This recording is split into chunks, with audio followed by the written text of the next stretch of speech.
चमन चमन कली कली रवश रवश पुकार दो, वतन को सरफरोश दो, वतन को जानिसार दो। जो अपने गैज़ बेकरां से कोहसार पीस दें, हमें वो शाह सवार दो। और यही है अज़मतों का एक असूले जाविदा हजूर, अमीर को शजाअतें गरीब को वकार दो। आपकी ये अजीम कॉन्फ्रेंस, आज का ये अजीम इज्तिमा पूरे पाकिस्तान में अपने मौजू की मुनासबत से एक हवाला बन चुका है। बिलखसूस आज मेरे लिए आप इसकी अहमियत का यूं अंदाजा लगाएं कि मैं अपनी तबीयत की नासाजी और बिलखसूस अपने बुजुर्ग हज़रत शेखुल हदीस मौलाना मोहम्मद सरवर शफीक उनकी मैयत को छोड़कर आपके पास हाजिर हुआ। आज का ये इज्तिमा मेरे लिए एक सआदत की हैसियत रखता है। हज़रत मौलाना इरशादुल हक असरी का हुक्म, बरादर मुकर्रम अमीर मरकज़ी जमीयत अहले हदीस पंजाब हज़रत मौलाना अब्दुल रशीद हिजाजी की फहमाइश और बिलखसूस मेरे बुजुर्ग, मेरे वालिद गिरामी के करीबी दोस्त और साथी, हमारी जमात की तारीख का एक मुस्तनद हवाला हमारी जमात के मरकज़ी नैब अमीर हज़रत मौलाना मोहम्मद यूसुफ अनवर, अल्लाह ताला उनकी उम्र में दराजी फरमाए और उनको सेहत कामला इरशाद फरमाए। इन बुजुर्गों की हुक्म की तामील करते हुए और सआदत के हसूल के लिए आपके पास हाजिर हुआ। हजरात, आज हमारे लिए इस लिहाज से भी यह दिन अहमियत का हामिल है कि आज पूरे पाकिस्तान में क़याम पाकिस्तान के हवाले से जश्न आज़ादी मनाया जा रहा है।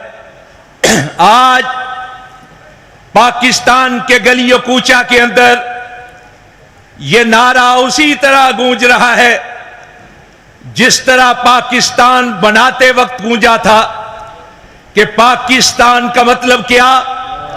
ला इलाहा इल्लल्लाह। आज हमारे बूढ़े अपनी आंखों में आंसू लेकर इस नारे को दोहरा रहे हैं। आज हमारे नौजवान जज्बात के साथ इस नारे को बुलंद कर रहे हैं और आज हमारे बच्चे अपनी मासूमियत के साथ मानी और मफाहिम को ना समझने के बावजूद इस आवाज पर झूम भी रहे हैं, गूंज भी रहे हैं, उछल और कूद भी कर रहे हैं। यह दर हकीकत एक खुशहाली है मेरे मुल्क के लिए, मेरे मुल्क के रहने वालों के लिए। हजरात, हर साल मुहर्रमुल हराम, हुर्मतो एहतराम का महीना हम पर साया फिगन होता है कि एक अजीब सा शोर मच जाता है, एक फिक्रमंदी अपने पर फैला लेती है। आखिर क्या वजह है कि वो मुल्क जहां की गालिब तरीन अक्सरियत 97.5% के लायक और 97.5% से जायद मुसलमान कहलाती है, उस मुल्क के अंदर हुर्मतो एहतराम वाले महीने में यह अमन और सकीनत के हवाले से सवालात क्यों पैदा होना शुरू हो जाते? यह सोचने की बात। आज जिस तरह हजरत मौलाना मोहम्मद यूसुफ अनवर फरमा रहे थे कि आज पाकिस्तान के दुश्मन हमेशा की तरह पाकिस्तान के दर पे आज़ार हैं। और आज के दिन, ठीक आज के दिन, अब से थोड़ी देर कबल कराची के अंदर एक दहशतगर्दाना हमला किया गया है। एक बम धमाका हुआ है, 10 के करीब अफराद हलाक हैं अब तक और कई जख्मी हैं। हजरात, इन हालात में सबसे ज्यादा हमें सोचने की जरूरत है।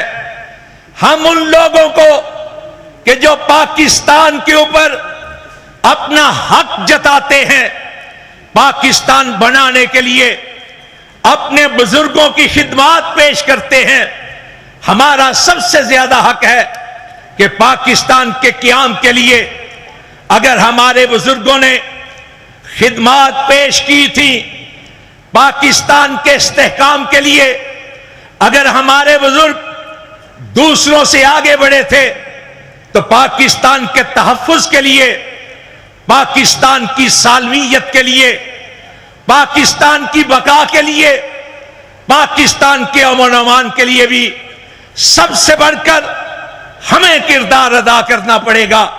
और जब तक हम अपनी जिम्मेदारी का एहसास नहीं करेंगे, हम किसी दूसरे को इसकी तरफ रागिब नहीं कर सकते। हजरात, ये बात मैं इसलिए अर्ज कर रहा हूं कि आज मैं ये बात अला वजहिल बसीरत अर्ज कर सकता हूं कि इस वक्त पाकिस्तान के अंदर छोटे बड़े इज्तिमात हर मकतब फिक्र ने किए होंगे, हर तबका फिक्र ने किए होंगे, हर सियासी जमात ने किए होंगे, लेकिन इस तरह के बड़े इज्तिमात बिलखसूस किसी मजहबी जमात के हवाले से आपको शायद दिखाई ना दे। अगर किए हो तो मेरे इल्म में नहीं। इन हालात में जरूरी है कि मैं आपको एहसास दिलाऊं कि पाकिस्तान बनाने के लिए हमारे बुजुर्गों ने क्या खिदमत पेश की थी।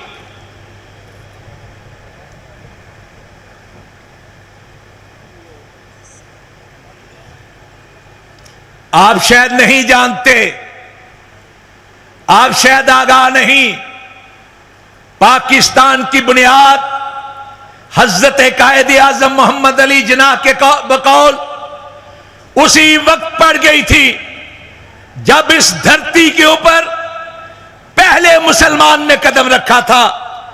और यह पहला कदम सबसे पहले प्यारे रसूल सल्लल्लाहु अलैहि वसल्लम के अपने अहद मुबारक में रखा गया था, जब हजरत रसूल करीम सल्लल्लाहु अलैहि वसल्लम ने बाकायदा सफारत के जरिए से दूसरे हुक्मरानों की तरफ अपने मकतूब भेजे, तो उसी तरह इस इलाके के, इस बर्रे सगीर के राजाओं की तरफ भी अपने मकतूब भेजे थे।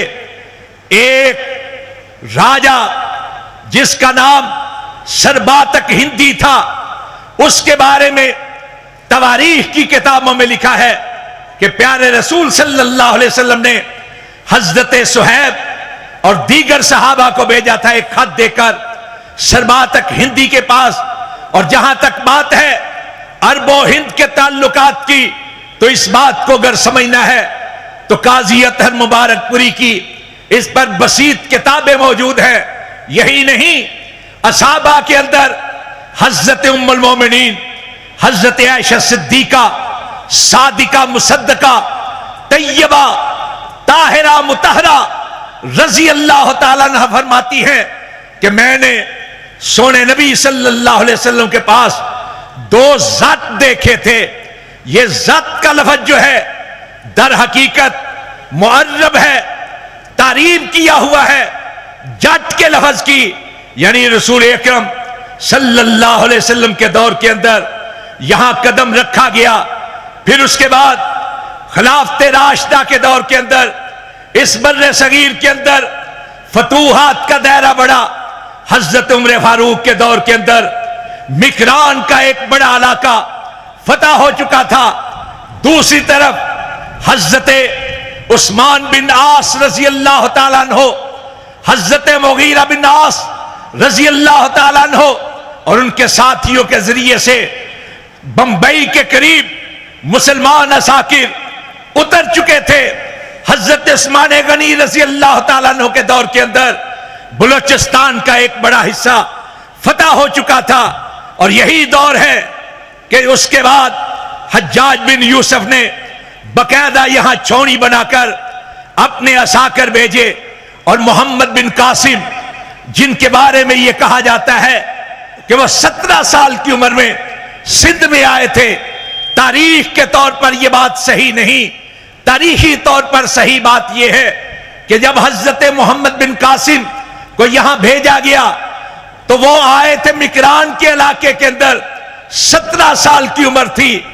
10 साल के उम्र तक, 10 साल के अरसे तक उन्हीं इलाकों के अंदर वो शामिल रहे। और जब देवल के अंदर राजा दाहर ने एक मुसलमान काफले को लूटा और एक मुसलमान बहन ने यह सदा बुलंद की थी, वाह हज्जाजा, वाह हज्जाजा, तो हज्जाज बिन यूसुफ ने मिकरान के अंदर मौजूद मोहम्मद बिन कासिम को यह कहा था कि करीबी इलाके सिंध के अंदर चले जाओ। उस वक्त हजरत मोहम्मद बिन कासिम की उम्र 27 साल थी। वो भी उस हवाले से भी हम बात करें तो हर दौर के अंदर, सहाबा का दौर हो, ताबेईन का दौर हो, तबा ताबेईन का दौर हो, ये वो दौर है जब कोई फिका मुसल्लत नहीं हुई थी, जब कोई अलग से फिरका वाराना अलग से मसलक नहीं बना था, सारे एक ही धारे के अंदर थे। वही धारा, वही बुनियाद जिसको किताब और सुन्नत कहा जाता है, जिसको कुरान और हदीस कहा जाता है और जिसकी तरफ अहले हदीस दावत देते हैं। हजरात, मैं अपनी बात को फैलाना नहीं चाहता, मैं समेटना चाहता हूं। बिलखसूस पाकिस्तान बनाने के पस मंजर में एक है तहरीक शहीदैन, हजरत सैयद अहमद शहीद बरेलवी रहमतुल्लाह अलैह और शाह इस्माइल शहीद देहलवी रहमतुल्लाह अलैह, इनकी तहरीक जिसको तहरीक शहीदैन कहा जाता है और उर्फ आम में इसको तहरीक जहाद कहा जाता है। हजरात, जब 1832 के अंदर बालाकोट के मुकाम पर ये दोनों हजरात शहीद हो गए तो अक्सर उस वक्त के बड़े बड़े मुजाहिदीन दिल बर्दाश्ता होकर इल्म की तरफ रागिब हो गए। किसी ने कहीं अपनी अमाजगाह बना ली, किसी ने कहीं अमाजगाह बना ली, लेकिन अंग्रेज और सिखों के खिलाफ अगर किसी ने अलमे जहाद थामे रखा तो मौलाना वलायत अली थे। मौलाना वलायत अली अमीर बने, मौलाना वलायत अली के बाद मौलाना अनायत अली अमीर बने, मौलाना अनायत अली के बाद उनका खानदान जो है उसने क़यादत को संभाला। फिर उसके बाद मौलाना फजल इलाही वजीर आबादी, फिर उसके बाद हजरत सूफी मोहम्मद अब्दुल्ला, फिर उसके बाद जनाब मुहसूफी मोहम्मद सुलेमान, फिर गाजी अब्दुल करीम चमरकंदी, दीगर जो लोग हैं, ये तहरीक जब हजरत मौलाना वलायत अली के हाथ में आई तो खालिसतन ये तहरीक वो नाम इख्तियार कर चुकी थी जिसको तारीख की किताबों के अंदर, तारीखी इस्तिलाह के अंदर तहरीक वहाबी कहा जाता है या वहाबी तहरीक कहा जाता है। और ये खालिसतन आपके आबाओ अजदाद की तहरीक थी। ये तहरीक थी दर हकीकत बुनियाद 1857 की तहरीक की। हजरात, 1857 की तहरीक जो है वो 1932 के बाद यानी तहरीक जहाद के बाद तहरीक मुजाहिदीन वहाबी तहरीक की कोख से जन्म लेती है। और ये बात मैं नहीं कह रहा, ये बात जेम्स ओकनल ने the modern history in Islam in India के अंदर लिखी। यही बात W.W. Hunter, William Wilson Hunter ने आवर इंडियन मुसलमान के अंदर लिखी। यही बात जस्टिस ओकनल ने कलकत्ता रिव्यू के अंदर लिखी। यही बात जो है डॉक्टर अयूब कादरी ने तहरीक आजादी 1857 के अंदर लिखी। यही बात खलीक अहमद निजामी देहलवी ने अपनी किताब 1857 के अंदर लिखी। यही किताब मौलवी ज़काउल्लाह ने अहद इंगलशिया के अंदर लिखी। यही किताब एक यूरोपियन मैडम मैरी ने अपनी डायरी के अंदर लिखी। हजरात, ये मैं उनके हवाले दे रहा हूं जो अहले हदीस नहीं थे। उन्होंने कहा कि ये वहाबी जो थे, जिनका मरकज बन चुका था बिहार का इलाका, कलकत्ता सादतपुर का इलाका जिनका मरकज बन चुका था, अगर मैं बात करना चाहता तो मैं अहले सादतपुर का जो तज़किरा है सादतपुर, उसकी बात करता। मैं अगर बात करनी चाहता तो मैं मौलाना गुलाम रसूल मेहर की किताबों सरगुज़श्ते मुजाहिदीन, जमात मुजाहिदीन, मुजाहिदीन 1857 की बात करता। मैं उनकी किताब सैयद अहमद शहीद की बात करता। लेकिन मैं बात करूंगा अपने एक और गैर अहले हदीस डॉक्टर सादिक हुसैन की, जो उन्होंने सैयद अहमद शहीद के बारे में लिखी और उसमें तज़किरा किया मौलाना वलायत अली का, मौलाना अनायत अली का, मियां नजीर हुसैन देहलवी का। हजरात, आप किताबें तो पढ़े, आपको पता चलेगा कि इस बर्रे सगीर के अंदर तहरीक आजादी की बुनियाद रखने वाले आपके आबाओ अजदाद थे। इसलिए ये बात मैं अर्ज कर रहा हूं कि अगर पाकिस्तान की सालमियत के लिए सोचना है तो आप पर सबसे पहला फर्ज आयद होता है। इसलिए ये मैं बात करता हूं कि पाकिस्तान के तहफ़्फ़ुज़ के लिए अगर सोचना है तो आप पर फर्ज आयद होता है। पाकिस्तान के अमन के लिए, पाकिस्तान के अमान के लिए, पाकिस्तान के आराम और इत्मीनान के लिए सबसे बढ़कर आप पर फर्ज आयद होता है कि आप अपना किरदार अदा करें। नाराए तकबीर, नाराए तकबीर। पाकिस्तान का मतलब क्या? एक अंग्रेज ने बहादुर शाह जफर के मुकदमे को अंग्रेजी के अंदर लिखा, the trial of Bahadur Shah. उसका तर्जमा लाहौर से शाया हो चुका है, अल फैसल बुक कॉर्नर वालों ने शाया किया है। उसका नाम है मुकदमा बहादुर शाह। उसके अंदर दस्तावेजात के साथ उसने ये बात साबित की है कि 1857 की तहरीक का आगाज करने वाला मौलवी सरफराज अली था, जो वहाबी था। उसने फतवा लिया उलमाए किराम से, 35 के करीब उलमाए किराम ने, जिनके सरे फरिश्त हज़रते शेखुल कुल फिल कुल मियां नजीर हुसैन देहलवी थे, उनके दस्तखत मौजूद हैं। उन्होंने ये लिखा कि इस पाक बर्रे सगीर के अंदर अब जहाद फर्ज हो चुका है, इसलिए कि बर्रे सगीर अब दारुस्सलाम नहीं रहा, दारुल हरब बन चुका है। और उस किताब के अंदर यह लिखा है कि ये जो था जनरल बख्त खान, वो वहाबी था। उसके गिर्द गिर्द जो लोग जमा हुए सारे के सारे वहाबी थे। हजरात, मैं अपनी बात को समेटते हुए इससे थोड़ा सा आगे जाना चाहता हूं।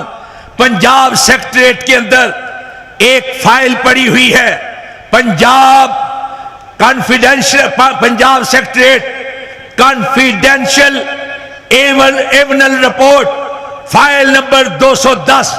उसके अंदर 1876 के अंदर बाकायदा अंग्रेज ने जितने उस वक्त के पंजाब के सूबे थे, पंजाब के जिले थे, 20 के करीब अजला थे, उनके डिप्टी कमिश्नरों को, उनके पुलिस ऑफिसर्स को यह दरखास्त की, यह हैंडबिल जारी किया, यह सर्कुलर जारी किया कि आपके इलाके के अंदर जो जो वहाबी मौजूद है उसकी फरिश्त बनाकर भेजी जाए। चुनाचे सिर्फ पंजाब से 455 के करीब जय्यद वहाबी लीडरों की रिपोर्ट उनको पेश की गई। और यहां मजे की बात यह है कि अगर बात होती हजारा जिला की तो समझा जा सकता था कि चूंकि वो तहरीक शहीदैन का मरकज है इसलिए वहां ज्यादा है। अगर दिल्ली की बात होती तो कहा जा सकता था कि वह मरकज था, अगर किसी और जिले की होती, लेकिन सबसे ज्यादा फिरोजपुर के जिला के अफराद थे, 73 के करीब, और लखवी उलमाए किराम का नाम उसके अंदर नुमाया था, अमृतसर के उलमा का नाम नुमाया था। हजरात ये थे आपके बुजुर्ग जिन्होंने 1857 के अंदर, और यहां ये बात मैं अपनी तरफ से नहीं कहता बल्कि डॉक्टर अयूब कादरी ने अपनी किताब 1857 के अंदर कहा कि सिर्फ ये कह देना काफी था कि फलां शख्स वहाबी है, उसके ऊपर इल्जाम लगा दिया जाता, उठाकर उसको पसे दीवारे जिंदा कर दिया जाता, उसको काला पानी में फेंक दिया जाता, उसका नामो निशान मिट जाता। मुकद्दमात तो बाद की बात है, सिर्फ वहाबी कहलाना, और वहाबी के लिए जरूरी था कि वो आमीन करता हो, वो रफल यदैन करता हो, वो तकलीद की बात करता हो। और यही वजह है कि कुछ गैर अहले हदीस मेहरबानों ने किताबें लिखी, जामिउल शवाहिद बिखराजिल वहाबीयीना अनिल मसाजिद, कि इन वहाबियों को मस्जिदों से निकालकर बाहर फेंक दिया जाए, इनको मस्जिदों के अंदर दाखिल होने की इजाजत नहीं। और जिन लोगों ने अहले हदीस के खिलाफ, वहाबियों के खिलाफ किताबें लिखी, अंग्रेज ने उनके वजीफे मुकर्रर किए, उनको इनामात दिए। हजरात सब कुछ सह लिया हमने इस्लाम की खातिर, इस बर्रे सगीर की आजादी की खातिर। बात चलते चलते पहुंची तहरीक पाकिस्तान के मौका की, तहरीक पाकिस्तान के वक्त तक। और हजरात मैं ये किसी के ऊपर तान नहीं करता, मैं कभी किसी किस्म की तान और तशनीह की जबान इस्तेमाल नहीं किया करता, लेकिन एक तालिब इल्म की हैसियत से कुछ हकायक आपके सामने रखना चाहता हूं। मैं देखता हूं परवीन रजीना की किताब जमीयत उलमाए हिंद, जो उसने PhD का मुकाला लिखा, मैं उसके अलावा किताबें, इस फिहानी की किताब देखता हूं तो मैं हैरान रह जाता हूं कि हजरत कायद आजम मोहम्मद अली जना जब एक अलग मुल्क की बात कर रहे थे तो कुछ लोग थे जो कह रहे थे हमें आप एक बड़ी रकम दें ताकि हम आपके लिए तहरीक चला सकें। ऐसे में बाज किताबें ऐसी भी आई कि जिनको पढ़ते हुए कानों को हाथ लगाना पड़ता है, जिनमें हजरत कायद आजम मोहम्मद अली जना, हजरत अलामा मोहम्मद इकबाल, हजरत मौलाना जफर अली खान, हजरत नवाब बहादुर यार जंग और उनके जितने दीगर साथी हैं, उनके बारे में माज़अल्लाह कुफर के फतवे सादर थे। मैं इशारा नहीं करूंगा, लेकिन ये हकायक हैं। एक किताब तो जान बे अहले सुन्नत, दूसरी किताब मुस्लिम लीग की जर्री बकिया दरी, तीसरी किताब कहरुल कादिर अला मुस्लिम लीगी लियादर, एक किताब इलामुल आलाम बेअन्ना हिंदुस्तान दारुस्सलाम, एक किताब अस्सवालातुस अल जवाबातुस सुन्निया अला सवालातिल लीगिया। इस तरह की किताबें लिखी जा रही थी।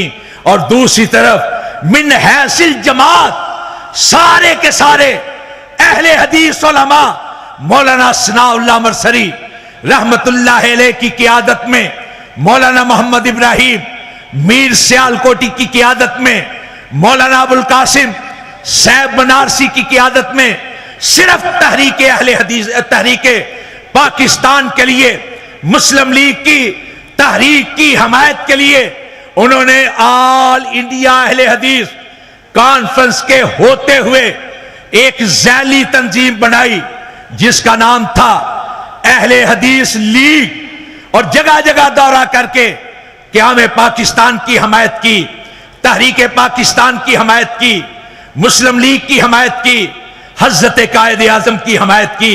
अभी आपके सामने मौलाना मोहम्मद यूसुफ अनवर हाफिज़हुल्लाह कलकत्ता के जलसे का हवाला दे रहे थे कि जहां मौलाना दाऊद गजनवी ने मास्टर तारा सिंह के जवाब में यह नारा बुलंद किया था, और जो बर्रे सगीर के अंदर एक मकबूल अवामी नारा बना कि लेके रहेंगे पाकिस्तान, बना के रहेंगे पाकिस्तान।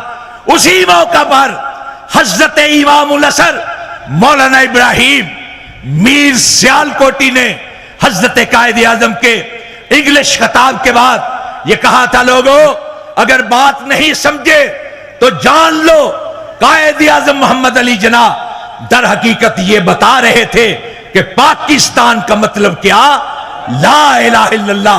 पाकिस्तान का मतलब क्या, पाकिस्तान का मतलब क्या, ला इलाहा। जो तालिब इल्म है, जो उलमाए किराम है,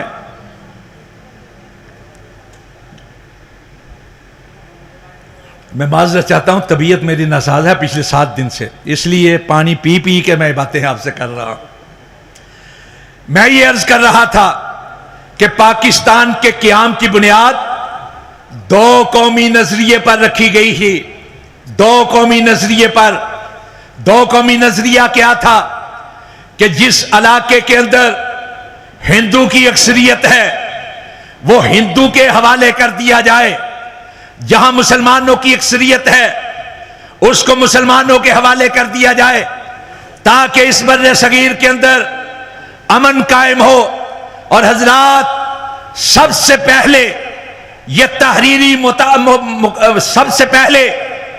तहरीरी मुतालबा किसी और ने नहीं, हजरत शेखुल कुल फिलकुल मियां नजीर हुसैन देहलवी के शागिर्द खास और उर्दू के सबसे बड़े और सबसे पहले तारीखी नावल निगार मौलाना अब्दुल हलीम शरर ने अपने रिसाले अल मुहज्जब के अंदर 23 अप्रैल 1890 में किया।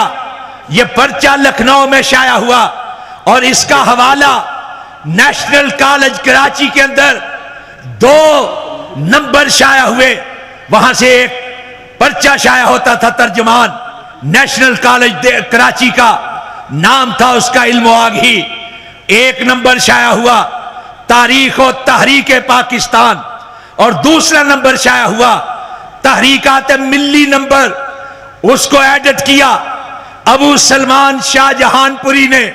गैर अहले हदीस बुजुर्ग थे, लेकिन तहरीक मुजाहिदीन पर, पाकिस्तान की तहरीक पर, तहरीक आजादी पर और मौलाना अबुल कलाम आजाद के काम पर बहुत काम किया है।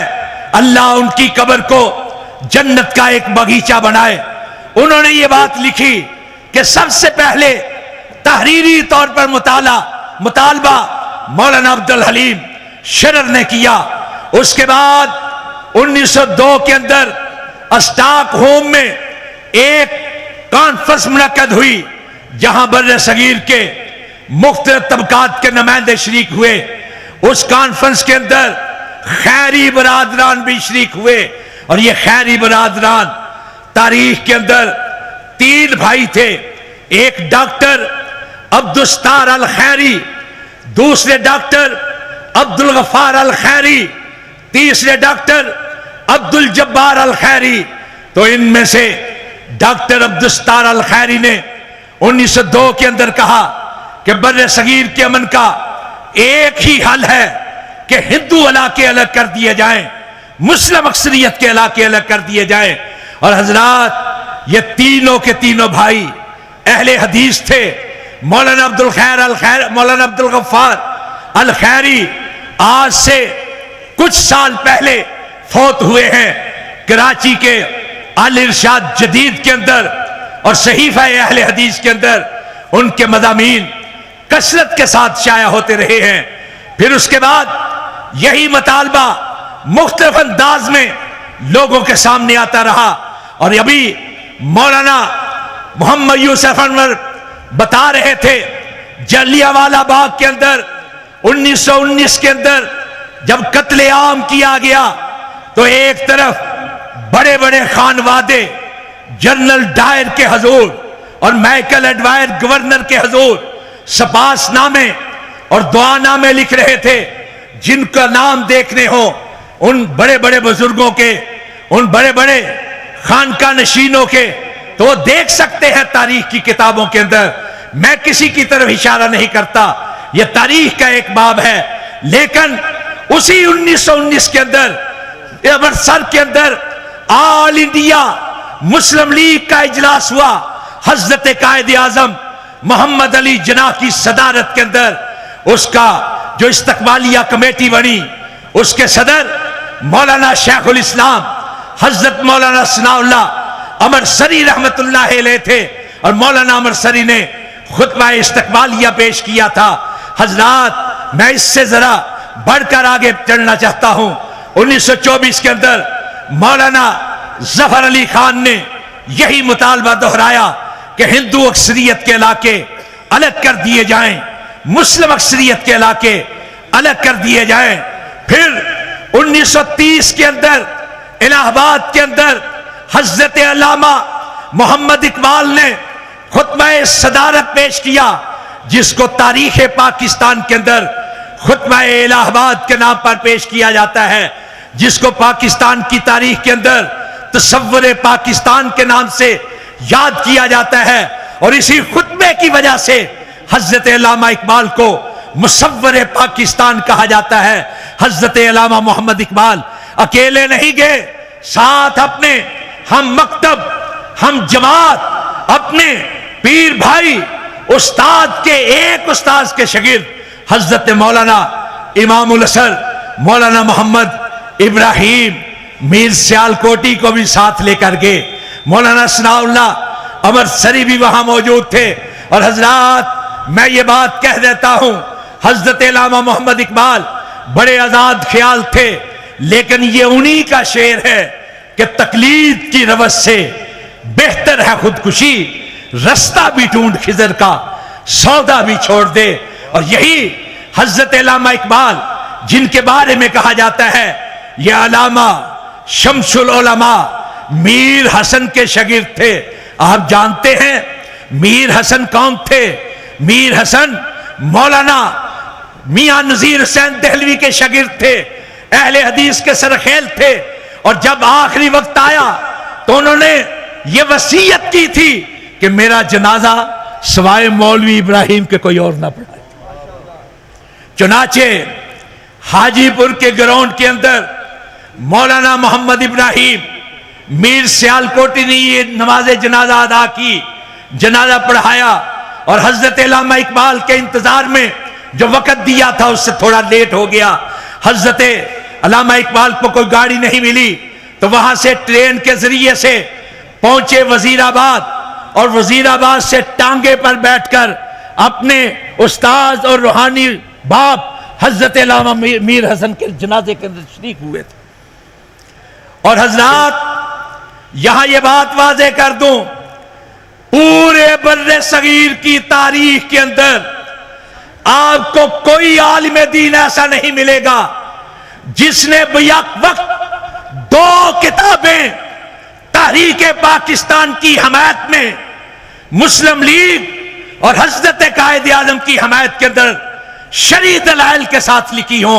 वो अगर आलिम दीन कोई है तो कोई और नहीं, इमामुल असर मौलाना इब्राहिम मीर सियालकोटी। और यही वजह है कि उनकी वफात के बाद हुकूमत पाकिस्तान की तरफ से उनकी खिदमत के अंदर उनकी खिदमत का एतराफ करते हुए गोल्ड मेडल पेश किया गया। और यहां यह बात मैं फख्र के साथ कहना चाहता हूं, अहले हदीसों, पाकिस्तान से आपके ताल्लुक के हवाले से आपको एहसास दिलाते हुए कहना चाहता हूं कि अमीर मोहतरम जनाब प्रोफेसर साजिद मीर का घराना वाहिद घराना है कि एक घराने के अंदर तहरीक पाकिस्तान के 2 गोल्ड मेडल हैं। एक मौलाना इब्राहिम मीर सियालकोटी को मिला और दूसरा आपके बरादर निस्बती ख्वाजा मोहम्मद तफैल को दिया गया, जो उस वक्त मुस्लिम स्टूडेंट फेडरेशन के ओहदेदार थे। और यहां यह बात फख्र के साथ मैं भी कहना चाहता हूं कि मेरे वालिद गिरामी को भी पिछले से पिछले साल मौजूदा सदर जो हैं आरिफुर रहमान अलवी, इनके हाथ से नजरिया पाकिस्तान लाहौर का जो दफ्तर है, मेरे वालिद गिरामी हजरत मौलाना मोहम्मद रफीक खान पसरूरी की तहरीक पाकिस्तान के अंदर खिदमात की वजह से उनको भी मिला है। और मैं ये बात फख्र के साथ कहता हूं कि मैं उस बाप का बेटा हूं जिसने पाकिस्तान बनाने के लिए अपने वजूद पर, पूरे वजूद पर जख्म बर्दाश्त किए थे। एक हाथ इस तहरीके पाकिस्तान के लिए लड़ते हुए कुर्बान किया था। चेहरे के ऊपर, छाती के ऊपर, कमर के ऊपर, टांगों के ऊपर जख्म मौजूद थे। और इस चीज का तज़किरा जो है खुद मौलाना मोहम्मद यूसुफ अनवर ने जो किताब लिखी है हमारे असलाफ, उसके अंदर भी मौजूद है। मौलाना इसहाक भट्टी ने किताब लिखी, उसके अंदर भी मौजूद है। जो खिदमात अहले हदीस नंबर है हफ्ते रोजा अहले हदीस का, उसके अंदर भी मौजूद है। हजरात, मैं अगर किताबों के हवाले दूं तो वक्त बीत जाए, लेकिन हक अदा ना हो। मैं आपसे, फैसलाबाद के रहने वालों, आपसे पूछना चाहता हूं कि आप बाबाए लैलपुर हकीम नूरुद्दीन को भूल गए हैं? कि आप मीर अब्दुल कयूम एडवोकेट को भूल गए हैं? कि आप मौलाना अब्दुल्ला झाल खान आने वालों को भूल गए हैं? कि आप मौलाना इसहाक चीमा को भूल गए हैं? कि आप मौलाना मोहम्मद सदीक बलोच को भूल गए हैं? खुद हमारे बुजुर्ग ये जो बैठे हुए हैं, इनका खानदान जिस तरह सौत बर्दाश्त करके यहां तक पहुंचा, बुढ़ीमाल के उलमा ने जो कुर्बानियां दी, पट्टी के उलमा ने जो कुर्बानियां दी, भुजिया के उलमा ने जो कुर्बानियां दी, सबसे ज्यादा कुर्बानियां अमृतसर जिला के अंदर हुई, सबसे ज्यादा कत्ल गारत फिरोजपुर जिले के अंदर हुई। और हजरात, अमृतसर जब तहरीके पाकिस्तान चल रही थी, अरूज का वक्त था, उस वक्त तहरीके पाकिस्तान के ऐन शबाब के वक्त में 1947 के अंदर अमृतसर जिला मुस्लिम लीग के सदर कोई और नहीं, सैयद इस्माइल गजनवी रहमतुल्लाह अलैह थे। लाहौर के सदर जो थे उस वक्त मियां अब्दुल अजीज मालवाडा रहमतुल्लाह अलैह थे। यही मियां अब्दुल अजीज हैं जो बाद में पाकिस्तान बनने के बाद जब मरकजी जमीयत अहले हदीस मगरबी पाकिस्तान बनी तो उनको नाज़्म मालियात बनाया गया और आखिर दम तक वो नाज़्म मालियात रहे। उनके बाद उनके साहबजादे मियां अब्दुल मजीद मालवाडा जो है वो बने। हजरात, यहां बात करूं, बात चली थी नारों की कि मौलाना दाऊद गजनवी ने क्या नारा दिया। बात चली कि पाकिस्तान का मतलब क्या, ला इलाहा इल्लल्लाह, ये मौलाना इब्राहिम मीर सियालकोटी ने दिया। लोग समझते हैं कि असगर सदाई ने इस पर तराना लिखा था इसलिए मशहूर हुआ। नहीं, आप उठाइए किताब मोइनुद्दीन अकील की कि तहरीके आजादी के अंदर उर्दू का हिस्सा 17 के करीब उलमा है जिन्होंने इस नारे को तज़मीन करके तराने बनाए थे। हजरात, अगर आप क़याम पाकिस्तान के वक्त जो करारदाद पेश की थी, किसने पेश की थी? शेर बंगाल मौलवी फजले हक जो अहले हदीस था, उसकी ताईद की मौलाना जफर अली खान ने, जो हाफिज अब्दुल मन्नान वजीराबादी के शागिर्द अहले हदीस थे। और उस इज्तिमा के अंदर आपके बड़े बड़े बुजुर्ग मौजूद थे। हाफिज मोहम्मद गोंदलवी मौजूद थे, मौलाना दाऊद गजनवी मौजूद थे, हमारे बंगाल के मौलाना अकरम खान मौजूद थे, राघव आसन मौजूद थे, अब्दुल्ला अल काफी मौजूद थे, अब्दुल्ला अल करशी मौजूद थे, मौलाना अब्दुल्ला ओड मौजूद थे और एक मलंग के रूम में अमीरुल मुजाहिदीन मौलाना फजल इलाही वजीराबादी मौजूद थे। मैं तारीख का एक तालिब इल्म हूं। वक्त का एहसास करते हुए मैं सिर्फ आपको ये एहसास दिलाना चाहता हूं कि अगर आज पाकिस्तान के हालात नाजुक हैं तो हमें आगे बढ़कर इस नजाकत को दूर करना होगा। पाकिस्तान के इस्तेहकाम के लिए, पाकिस्तान के तहफ़्फ़ुज़ के लिए, पाकिस्तान की सालमियत के जिम्मेदार इदारों का साथ देना होगा। हमें दुआएं करनी होगी कि पाकिस्तान के लिए हमें दुआएं करनी होगी। अल्लाह हमें हिम्मत अता फरमा कि पाकिस्तान के तहफ़्फ़ुज़ के लिए नाराए तकबीर, उलमाए अहले हदीस, उलमाए अहले हदीस, उलमाए अहले हदीस, राना शफी खान साहब बसरूरी। मैं अभी एक वजाहत कर दूं, मैंने तो दुख के साथ इजहार किया था, फेसबुक पर बाज लोग जो है अफवाहें फैलाते हैं, फिर उभारा गया है पुराने धमाके को। वो जो खबर मैं जिसके दुख का इजहार कर रहा था वो सही नहीं थी, कारी साहब ने ही पहले बताया था, अब कारी साहब ने उस चीज की इस्लाह। अल्लाह इस मुल्क की हिफाजत फरमा, अल्लाह दिल से दुआ करें ऊंची आवाज के साथ, हमारा पाकिस्तान है, अल्लाह इस मुल्क की हिफाजत फरमा, अल्लाह इस मुल्क की हिफाजत फरमा। अल्लाह इस मुल्क की हिफाजत के लिए अगर हमारी जानों के नजराने भी तेरे हजूर पेश करने पड़े तो हम दरेग नहीं करेंगे। अल्लाह इस मुल्क के तहफ़्फ़ुज़ के लिए, सालमियत के लिए जो इदारे काम कर रहे हैं, अल्लाह उनकी हिफाजत फरमा, गैब से उनकी मदद फरमा। अल्लाह एक तरफ से अफगानिस्तान की तरफ से योरिश है, अल्लाह दूसरी तरफ से असली दुश्मन भारत हमारे मुल्क के अंदर सिर्फ दहशत गर्दी ही नहीं फैला रहा, फिरकावारियत को भी हवा दे रहा है। अल्लाह हमें उसका मुकाबला करने की भी तौफीक अता फरमा।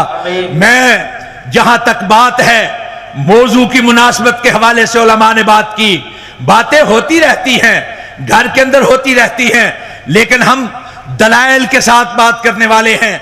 मैं आपसे हाथ उठाकर अल्लाह के हजूर एक वादा लेना चाहता हूं, पाकिस्तान की सालमियत के लिए, पाकिस्तान के तहफ़्फ़ुज़ के लिए, पाकिस्तान की बका के लिए, पाकिस्तान के अमन व अमान के लिए अपने इन बुजुर्गों के शाना बशाना चलेंगे, हाथ उठाकर शाना बशाना चलेंगे इंशाअल्लाह, इंशाअल्लाहुल अज़ीज़। हम अपने इन बुजुर्गों के साथ मिलकर पाकिस्तान की सालमियत के इदारों के मुआविन बनेंगे। अगर नेक नीयती के साथ हम अपना किरदार अदा करें तो वो वक्त दूर नहीं कि जब इस पाकिस्तान के अंदर हकीकतन खिलाफते राशिदा का कानून नाफिज हो जाएगा। मैं आखिरश यही अर्ज करना चाहता हूं कि अगर आप अपने वादे पर कायम रहे, अपना किरदार बखूबी अदा करते रहे, तो ऐसा भी एक दौर आएगा, कौनो मका ताजीम करेंगे, जो भी कहेंगे दीवाने वो अहले खिर्द तस्लीम करेंगे, और अब के बरसम गुलशन वाले अपना हिस्सा पूरा लेंगे, कांटों को तकसीम करेंगे, फूलों को तकसीम करेंगे। और खिलाफत राशिदा के हवाले से आपको मालूम है कि ये मौजू मेरा खास मौजू है, लेकिन वक्त नहीं, इसलिए एक फारसी का कता और एक उर्दू का कता आपके गोश गुजार करके इजाजत चाहूंगा कि सिद्दीक अक्से हुस्नो जमाले मोहम्मद सल्लल्लाहु अलैहि वसल्लम, सिद्दीक अक्से हुस्नो जमाले मोहम्मद, फारूक जिल्ले जाहो जलाले मोहम्मद, उस्मान बहारे चमने खसाले मोहम्मद, अली ज़ियाए शमे कमाले मोहम्मद, मुआविया फिदाए अहलो अयाले मोहम्मद, हसनैन जिगर गोशाओ आले मोहम्मद, अबू बकरो उमर हो या हो उस्मानो अली, अबू बकरो उमर हो या हो उस्मानो अली, इन चारों में आशिकार कमाल मुस्तफ़ा है सल्लल्लाहु अलैहि वसल्लम। हुस्ने हसन देखो या हुसैन हसी देखो, दोनों में ताबदार जमाल मुस्तफ़ा है सल्लल्लाहु अलैहि वसल्लम।